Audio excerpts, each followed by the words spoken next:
आज हम करते हैं जुवेनाइल जस्टिस एक्ट का चैप्टर रिहैबिलिटेशन वाला। इम्पॉर्टेंट भी है, हर चीज़ में पहले पूछा भी जा चुका है। रिहैबिलिटेशन एंड सोशल रीइंटीग्रेशन, तो हम ये आज करेंगे अपना chapter 7।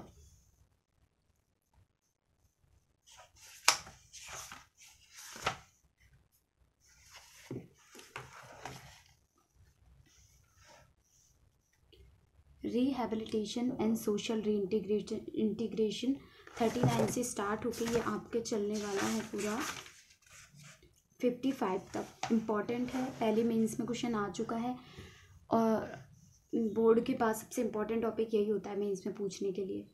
Rehabilitation and social reintegration, section 39, process of rehabilitation and social reintegration. अब जब आप मेंस के हिसाब से पढ़ाई कर रहे हैं तो आपको हर चीज़ नहीं याद करने की ज़रूरत है। अगर हर चीज़ याद करेंगे तो कुछ भी याद नहीं आने वाला वहाँ पे, इसलिए की पॉइंट्स याद कर लेते हैं, वहाँ सब कुछ याद आ जाएगा जिससे।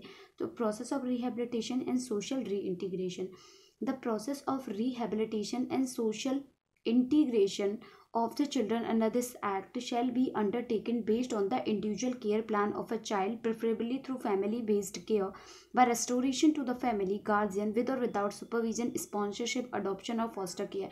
तो जो आपको यहाँ याद रखना है की पॉइंट फर्स्ट क्लॉज में, वो आपको ये रखना है कि जो रिहैबिलिटेशन आप करवा रहे हो और सोशल इंटीग्रेशन जो आप करवा रहे हो, तो रिहैबिलिटेशन या सोशल रीइंटीग्रेशन आप किसी चाइल्ड का करवाना है तो आपको बेस्ड होना चाहिए वो individual care plan of child पे। तो ये याद रखना, इंडिविजुअल केयर ऑफ प्लान बनता है चाइल्ड का, जो कि सोशल वेलफेयर ऑफिसर वगैरह बनाते हैं। तो इंडिविजुअल केयर जो प्लान बच्चों का होगा उसके अकॉर्डिंग बनेगा, हर बच्चे का अलग से बनेगा रिहैबिलिटेशन के लिए। तो ये वाली बात याद रखना। इसके अलावा हम प्राइम ऑब्जेक्ट क्या है रेस्टोरेशन का, कि हम उसको फैमिली बेस्ड रेस्टोरेशन देंगे। ठीक है, अगर फर्स्ट जो हम आगे पढ़ेंगे तो ये होता है कि पहले तो सारी कोशिश करनी चाहिए कि बच्चे को हम फैमिली में ही रिस्टोर करवा दें। अगर फैमिली में रिस्टोर नहीं हो पा रहा है तो हम उसे किसी दूसरी फैमिली को, मतलब उसे फैमिली एनवायरनमेंट में ही भेजेंगे। सुपरविजन भी दे सकते हैं उसके साथ में कि तुम्हें हम इस फैमिली में भेज रहे हैं रिहैबिलिटेशन के लिए, उसके ऊपर से हम एक सुपरविजन ऑर्डर पास कर देते हैं ताकि सुपरविजन में रहे वो बच्चा की है ना सही से देख रखाव हो रहा है नहीं हो रहा है। स्पॉन्सरशिप भी कर सकते हैं उस चाइल्ड को, अडॉप्शन में भी दे सकते हैं और फोस्टर केयर में भी दे सकते हैं।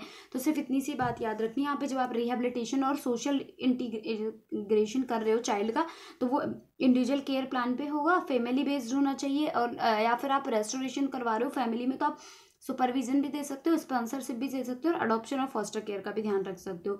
All effort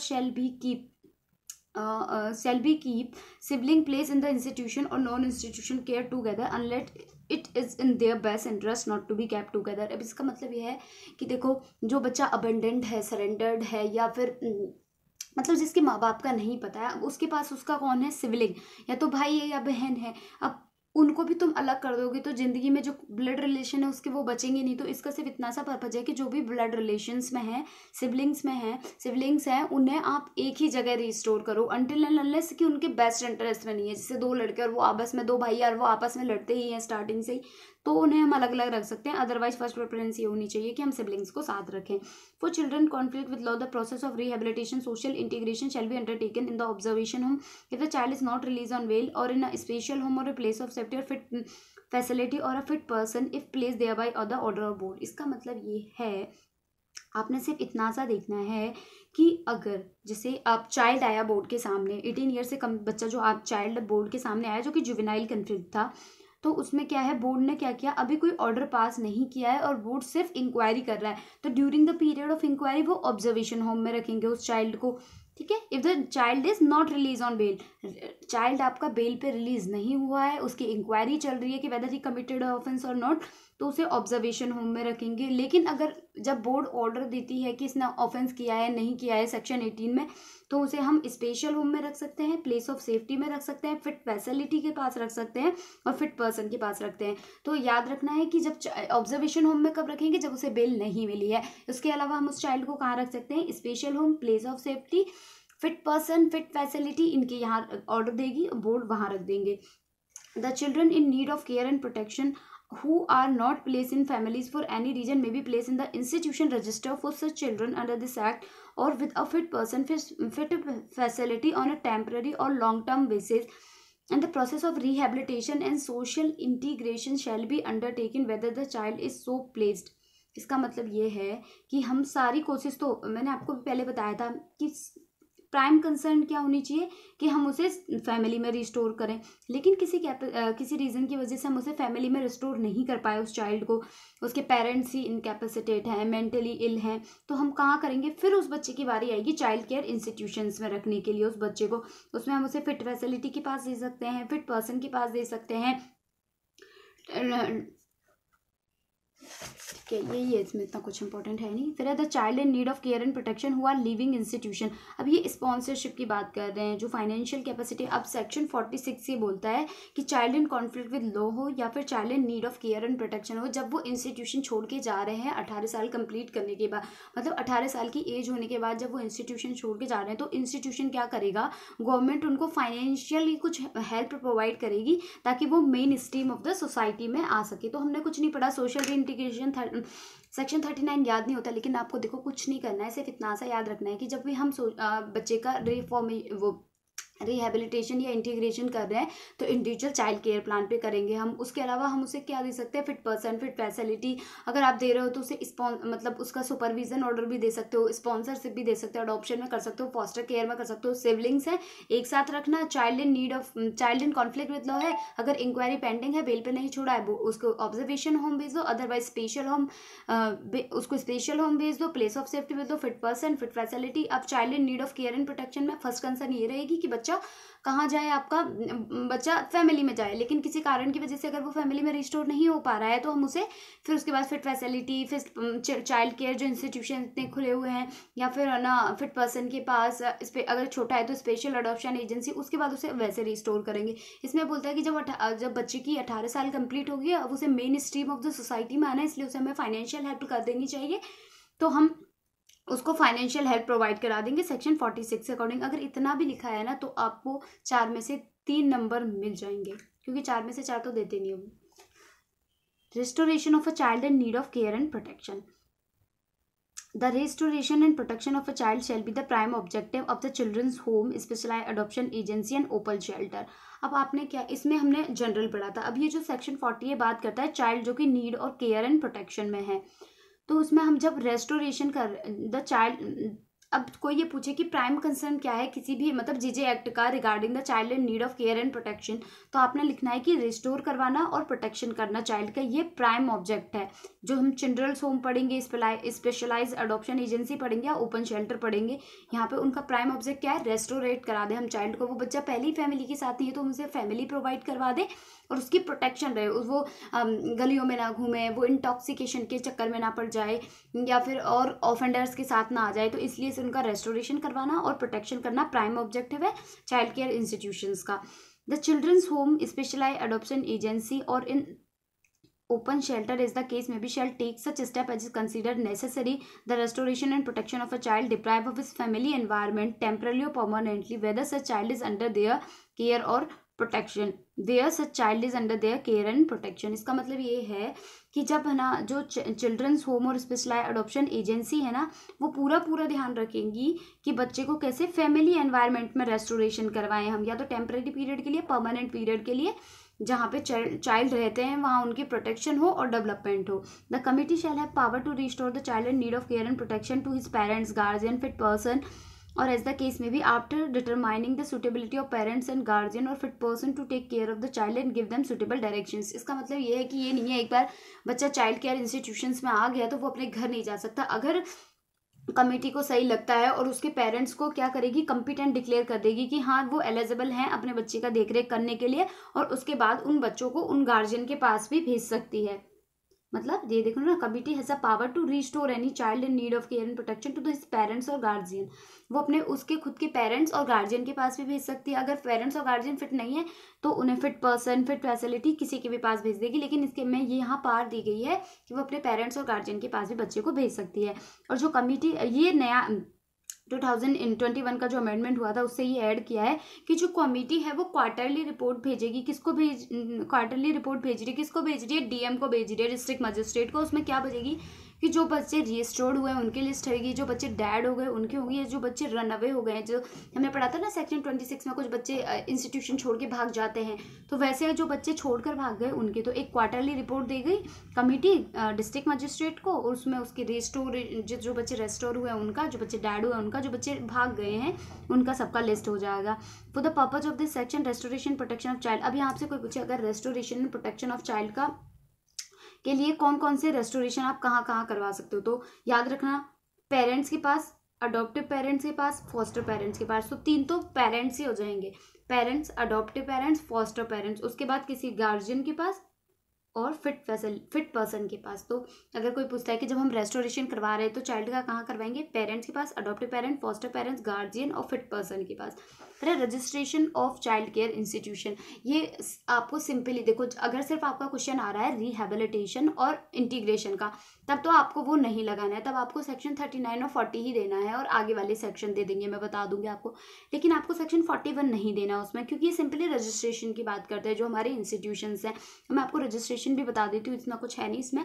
not withstanding anything contain इन, क्योंकि इस पे क्या है सेपरेटली शॉर्ट नोट में, मतलब जो 3 नंबर वाले क्वेश्चन आ सकते हैं ना राजस्थान में, वो बन सकता है इस पे।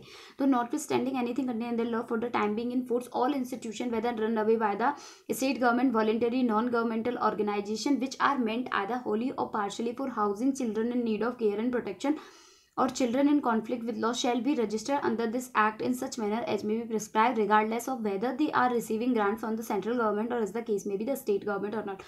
अब ये पूरा पैराग्राफ ना तो याद करने की जरूरत है ना ही वहाँ लिखने की जरूरत है, वहाँ पे सिर्फ अगर registration of child care institutions का आता है तो आपको इतनी सी बात करनी है कि जितने भी इंस्टीट्यूशंस हैं जो कि स्टेट गवर्नमेंट खुद रन कर रहा है, या वो वॉलेंटरी हैं, या वो NGO के थ्रू चल रहे हैं, और उसके अलावा जो कि उनका उद्देश्य क्या है, हाउसिंग देना चिल्ड्रंस को need in care and protection में जो है, इस बात से बिल्कुल वो सारे के सारे रजिस्टर्ड होने चाहिए। इस बात से बिल्कुल फर्क नहीं पड़ता कि वो रिसीव ग्रांट कर रहे हैं नहीं कर रहे, सेंट्रल गवर्नमेंट और या स्टेट गवर्नमेंट से। इसका मतलब ये है कि कोई इंस्टीट्यूशन है और that institution is not receiving grant from the central government or the state government, मतलब बेसिकली प्राइवेट टाइप का इंस्टीट्यूशन है, लेकिन उसके बाद भी उसको रजिस्टर होना कंपलसरी है, क्योंकि आप यहाँ पर चिल्ड्रंस को रख रहे हो। कल पता चले आप आपने रजिस्ट्रेशन नहीं करवाया अपने इंस्टीट्यूशन का, उधर से आपने बच्चों की सेलिंग कर रही है आपने बच्चों की, या फिर उनकी ट्रैफिकिंग चल रही है। तो इसके लिए ये आप चाहे आप स्टेट गवर्नमेंट खुद कर रही हो, NGO कर रहे हो, नॉन गवर्नमेंटल ऑर्गेनाइजेशंस हो, या फिर ना कोई वॉलंटरी ऑर्गेनाइजेशंस हो, उन सबका रजिस्ट्रेशन जरूरी है, ग्रांट मिले या ना मिले इसके बाद से कोई फर्क नहीं पड़ना है। Provided at the institution having a valid registration under JJ act, अब इन्होंने बोला है कि जो बच्चे जो इंस्टीट्यूशंस 2000 एक्ट के अकॉर्डिंग 2000 में जो एक्ट चलता था, अगर उसके अकॉर्डिंग रजिस्टर्ड हैं तो हम ये मान लिया जाएंगे कि हाँ आज भी वो रजिस्टर्ड हैं। At the time of registration under this section the state government shell after considering the recommendation of the district magistrate determine and record the capacity and purpose of the institution, shall register the institution as a children home, open shelter, specialized adoption agency, observation home, special home, place of safety as the case may be। जब registration करेगी state government किसी भी institution का तो क्या है, पहले recommendation लेगी डिस्ट्रिक्ट मजिस्ट्रेट की और उसके अकॉर्डिंग रिकॉर्ड करेगी कि कैपेसिटी और पर्पज़ क्या है इस इंस्टीट्यूशन का। क्योंकि जैसे हम पढ़ेंगे तो ओपन शेल्टर का अलग पर्पज़ होता है, स्पेशल अडॉप्शन एजेंसी का अलग पर्पज़ होता है, ऑब्जर्वेशन होम का अलग होता है, स्पेशल होम का अलग होता है। तो ये लोग ये बोल रहे हैं कि रजिस्ट्रेशन देने से पहले स्टेट गवर्नमेंट DM के रिकमेंडेशन पे कैपेसिटी को और पर्पज़ को देखेगी इंस्टीट्यूशन को कि ये इसकी कैपेसिटी कितनी है, कि 40 बच्चे रख सकता है, 50 बच्चे रख सकता है, और उसका पर्पस देखेगी कि इसका पर्पस क्या है इस इंस्टीट्यूशन का। तो वो कौन कौन से देखेगी, children home, open shelter, special adoption agency, observation home, special home, place of safety, और जैसे भी होगा। तो हमने रजिस्ट्रेशन में क्या पढ़ा, गवर्नमेंटल नॉन गवर्नमेंटल ऑर्गेनाइजेशन है उन सबका स्टेट गवर्नमेंट रजिस्ट्रेशन करवा सकती है, कोई फर्क नहीं पड़ता आप एड ले रहे हो नहीं ले रहे हो। अगर रजिस्ट्रेशन बोल रखा है तो आपने रजिस्ट्रेशन करवाना है। DM की रिकमेंडेशन से स्टेट गवर्नमेंट कैपेसिटी और पर्पस देख लेगी उन सारे इंस्टीट्यूशन। तो it's easy. On receipt of application for registration under subsection 1 from an existing or new institution housing children in need of care and protection in conflict with law, state government may grant provision of registration। अभी देखो ये सब कुछ फालतू की बातें हैं, आपने सिर्फ यहाँ से याद रखना है। जो स्टेट गवर्नमेंट है ना वो ग्रांट करेगी क्या, प्रोविजनल रजिस्ट्रेशन करेगी within 1 month from the date of receipt of application for the maximum period of 6 months in order to bring such institution under the purview of this act, and shall determine the capacity of the home and shall mention in the registration certificate। अब ये सिर्फ इतनी सी बात बोलने वाली है बोल रही है कि जब स्टेट गवर्नमेंट को आपने एप्लीकेशन लगा के दी, आपने एप्लीकेशन लगाई कि मेरे को रजिस्ट्रेशन चाहिए इस पर्टिकुलर इंस्टीट्यूशन का, तो स्टेट गवर्नमेंट क्या कर रही है, स्टेट गवर्नमेंट ने अगर वो आपकी एप्लीकेशन एक्सेप्ट कर ली तो आपको एक प्रोविजनल रजिस्ट्रेशन मिलेगा। और प्रोविजनल रजिस्ट्रेशन कितनी टाइम में मिलेगा, जिस दिन आपने एप्लीकेशन लगाई उसके 1 मंथ के अंदर अंदर मिल जाएगा। वो वैलिड कब तक होगा, वो 6 मंथ तक के लिए वैलिड होगा। और उसमें जो कैपेसिटी हमने डिटरमाइन की थी कि ये इस कैपेसिटी में काम करता है, उसका हम जो सर्टिफिकेट आपको देंगे उसके ऊपर ही लगा देंगे कि भाई इतनी कैपेसिटी है इसके साथ। तो आपने जैसे ही एप्लीकेशन लगाई, आपको 1 महीने के अंदर अंदर प्रोविजनल सर्टिफिकेट मिल जाएगा। आपका प्रोविजनल सर्टिफिकेट 6 मंथ के लिए वैलिड होगा और उसके बाद उसमें कैपेसिटी भी हम उसका सर्टिफिकेट जो मिलेगा उसमें लिख देंगे। Provided that if the said institution does not fulfill the prescribed criteria for registration within the period specified in subsection 1, the provisional registration shall stand cancelled and the provision of subsection 5 shall apply। इसका मतलब ये है कि इन्होंने क्या है, conditions लगा के दी थी। क्योंकि हम यहाँ पे प्रोविजनल रजिस्ट्रेशन दे रहे हैं ना, तो हमने ये बोला था कि ये आपकी कंडीशंस फुलफिल नहीं कर रहा है आपके इंस्टीट्यूशन, तो आप इन कंडीशंस को फुलफिल कर लेना। अब उस इंस्टीट्यूशन ने क्या किया, गिवन टाइम में अपनी कंडीशंस को फुलफिल नहीं किया। अब कोर्ट अब क्या करेगा, स्टेट गवर्नमेंट के पास पावर है कि वो कैंसिल कर सकता है। और लाइबिलिटी क्या आएगी कैंसिल करते वक्त, जो सेक्शन 5 में है, ठीक है। The provision registration shall stand cancel. अब सेक्शन 5 देख लेते हैं। If the application for registration not dispose with in the 6 month by any officer state government. अब ये बोल रहे हैं कि अगर आपने जो एप्लीकेशन दी रजिस्ट्रेशन के लिए और उसको आपने 6 मंथ में डिस्पोज ऑफ नहीं किया उस एप्लीकेशन को, तो ये क्या माना जाएगा, ये स्टेट गवर्नमेंट के लिए ऐसा माना जाएगा कि डिरेलिक्शन ऑफ देयर ड्यूटी।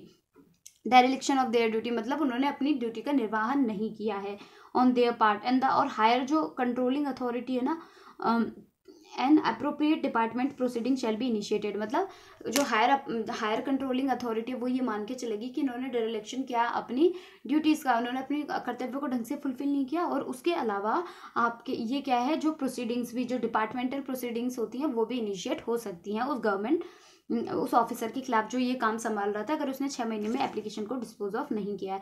ये जरूरी था क्योंकि अगर नहीं इतना क्रिमिनल प्रोविजन रखेंगे तो सरकारी जो इंस्टीट्यूशंस हैं उनमें काम डिले होता है, तो डिले हो जाएगा।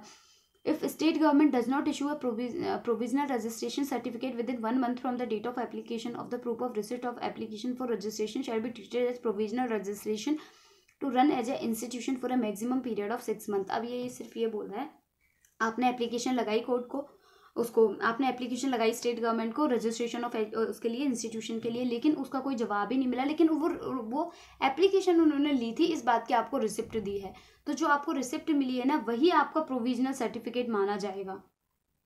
कितने दिन तक के लिए, ये मान लिया जाएगा कि आप इस एक्ट के अंदर आते हैं और उसे ही हम प्रोविजनल रजिस्ट्रेशन मान लेंगे, और वो भी 6 मंथ तक के लिए कार्य, मतलब ड्यूरेशन उसका भी 6 मंथ ही रहेगा। The period of registration of an institution shall be 5 year. एक बार रजिस्ट्रेशन करवा लिया तो 5 साल तक वैलिड रहेगा, उसके बाद आपको रिन्यू करवाना पड़ेगा। The state government may after following the procedure prescribed cancel और withhold the registration as may be such institution which fail to provide rehabilitation reintegration services specify in section 53 till such time and the registration of. अब ये section 53 में कुछ facilities दी हुई हैं कि आपको child को ये प्रोवाइड करवाना होगा, ये ड्यूटीज आपके, अगर वो नहीं करते हैं तब तक फुलफिल, तो स्टेट गवर्नमेंट क्या करेगी, कैंसिल कर देगी या विदहोल्ड कर लेगी रजिस्ट्रेशन को। कैंसिल का तो मतलब खत्म ही कर दिया, और विदहोल्ड का मतलब रोक के रख लेगी आपके रजिस्ट्रेशन को।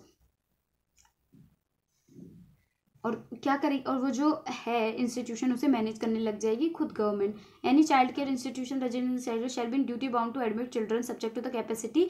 अब इसमें सिर्फ इतना सा बोला है कि जो चाइल्ड केयर इंस्टीट्यूशंस हैं, जो आपके इंस्टीट्यूशंस हैं, उनकी ये ड्यूटी बनती है कि जितनी उनकी कैपेसिटी है उतने वो चाइल्ड को रेस्टोरेशन में मतलब ले, बच्चों को ले उतने। जैसे 50 की कैपेसिटी है और आप बोलते हो 25 पे ही कि नहीं अब मैं आ गया और बच्चे नहीं लूँगा, तो वो गलत बात है। अगर 50 की कैपेसिटी है आपको 50 बच्चे लेने ही होंगे। Notwithstanding anything contained in any other law for time being in force, the inspection committee appointed under section 54 shall have a power to inspect any institution housing children even in not registered। अब जो section 54 में हम एक inspection committee एस्टेब्लाइज कर रहे हैं, वो क्या करेगी, वो इंस्पेक्शन करेगी इन इंस्टीट्यूशंस का जो कि हाउसिंग प्रोवाइड कर रहे हैं चिल्ड्रंस को। तो हमने इसमें कितना रजिस्ट्रेशन में हमने क्या पढ़ा, देखो कुछ इतना अच्छा वो तो था ही, सिर्फ इतना सा पढ़ा था कि government, non governmental organization, voluntary organization है, उन सबको हम रजिस्ट्रेशन के लिए एप्लीकेशन लगा सकते हैं, बिल्कुल फ़र्क नहीं पड़ता चाहे उनका रजिस्ट्रेशन, चाहे वो ग्रांट लेती हैं नहीं लेती। उसके अलावा फिर हमने ये देखा था जो 2000 में ही रजिस्टर्ड है उन्हें हम रजिस्टर्ड मानेंगे। फिर इसके अलावा हमने देखा था कि अगर कोई जब स्टेट गवर्नमेंट को रजिस्ट्रेशन प्रोवाइड करवा रही तो डीएम की रिकमेंडेशन पे कैपेसिटी देखेगी कि इंस्टीट्यूशन की कैपेसिटी क्या है। फिर थर्ड में हमने पढ़ा था, ये सिर्फ की पॉइंट भी याद रखोगे ना, आप बहुत सारा लिख दोगे वहाँ पे। तो आपको रजिस्ट्रेशन कैसे, जैसे आपने एप्लीकेशन लगाई विद इन 1 मंथ आपको एक प्रोविजनल सर्टिफिकेट मिल जाएगा, वो प्रोविजनल सर्टिफिकेट आपका 6 महीने तक रहेगा। फिर ये बोलते हैं कि अगर वो प्रोविजन, अब देखो वो हमारा हो गया, उसमें ही हम कैपेसिटी लिख देंगे, ये इतनी कैपेसिटी के लिए वर्क करता है ये वाला इंस्टीट्यूशन। और अगर वो नहीं प्रोवाइड करवाते हैं, सपोज करो आपको विद इन 1 मंथ आपने प्रोविजनल सर्टिफिकेट नहीं प्रोवाइड किया, तो जो रिसिप्ट मिली है ना आपको, एप्लीकेशन उन्होंने एक्सेप्ट की, इस बात की जो रिसिप्ट मिली है वो एज ए प्रोविजनल सर्टिफिकेट की तरह काम करेगा। अगर 6 महीने में डिस्पोज ऑफ नहीं की तो डिरेक्शन ऑफ ए ड्यूटी माना जाएगा और डिपार्टमेंटल प्रोसीडिंग्स भी स्टार्ट हो जाएंगी। इसके अलावा उन्होंने कुछ कंडीशंस लगा के दी थी कि आप ये कंडीशन फुलफिल कर देना, अगर वो कंडीशन फुलफिल नहीं हुई तो या तो कैंसिल कर देंगे या विद होल्ड कर लेंगे आपकी उसको, किसको, आपके रजिस्ट्रेशन को। और जितनी कैपेसिटी है उस इंस्टीट्यूशन के उतने बच्चे तो उसे लेने ही पड़ेंगे। उसके अलावा एक इंस्पेक्शन कमेटी होगी जो इंस्पेक्ट कर लेगी कि उन चाइल्ड केयर इंस्टीट्यूशन को। अब इसमें 42 भी इंपॉर्टेंट है, जब आपका रजिस्ट्रेशन से रिलेटेड कोई क्वेश्चन आ रहा है तो आपको 41 42 देने, क्योंकि 42 ये बोलता है कि पेनल्टी क्या है अगर कोई भी इंस्टीट्यूशन हमने रजिस्टर नहीं किया है तो इसमें सिर्फ आपको इतना याद रखना है कि वो पनिशमेंट होगी इम्प्रिजनमेंट, जो कि एक्सटेंड हो सकती है 1 ईयर तक, और a fine which shall not be less than 1 lakh rupee, ठीक है। और both and provided every 30 delays in applying the registration shall be consider as a separate offence. इसका मतलब है कि आपने रजिस्ट्रेशन नहीं करवाया इंस्टीट्यूशन का तो आपको 1 साल की तो सजा हो सकती है, 1 लाख रुपए का जुर्माना हो सकता है, या दोनों। इसके अलावा हर 30 दिन में ये मान लिया जाएगा कि एक नया ऑफेंस हो गया है, तो मतलब अगर आपने 2 महीने तक के लिए नहीं किया तो 2 साल की सजा और 2 लाख रुपए तक के लिए लायबल हो सकते हो आप। इसीलिए अगर एक बार डेट निकल गई रजिस्ट्रेशन की, 30 डेज निकल गए, तो विद इन द 30 डेज करवा लो, क्योंकि डबल पेनल्टी लग जाएगी।